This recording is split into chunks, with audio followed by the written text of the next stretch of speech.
99% ng tapos ang Dumuklay Bridge sa Batangas City ayon sa site engineer. Bukas na rin sa mga motorista magkabilang bahagi ng tulay. Para sa detalye, makakasama natin live si Paul Hernandez. Paul?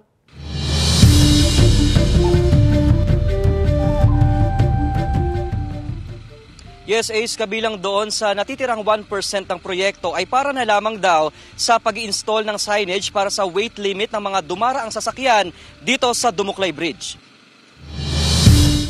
Mula sa isang lane na pinadaraanan sa mga motorista, bukas na ang magkabilang linya ngayon ng tulay ng Dumuklay sa Batangas City. Natapos na ng mas maaga ang agam-agam at paghihirap umano ng mga residente at motorista.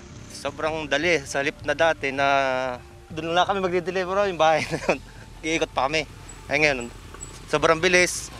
Malaking tipid sa gasolina. Noong ginagawa, iikot. So, malaking abala. Siguro yung mga mag-iisang taon din. Napinturahan na rin ang tulay, pati ang railing at concrete barrier sa dulong bahagi nito. Bukod pa sa pagpapatibay sa ilalim ng istruktura, may riprap na sa magkabilang bahagi nito. Ayon sa site engineer, 99% ng tapos ang paggawain. Maglalagay na lang daw ng cover sa manhole at pag-install ng weight limit signage. Para makita ng mga truck driver kung ilang load lang yung pwedeng dumaan dun sa tulay. Bagamat April 2024 pa dapat ang target completion date ng rehabilitation project, tiniyak na hindi na kompromiso ang kalidad ng proyekto. Nag-conduct din naman kami ng mga concrete testing na pinasad din namin sa City Engineering Office na matibay talaga yung slab na ginamit.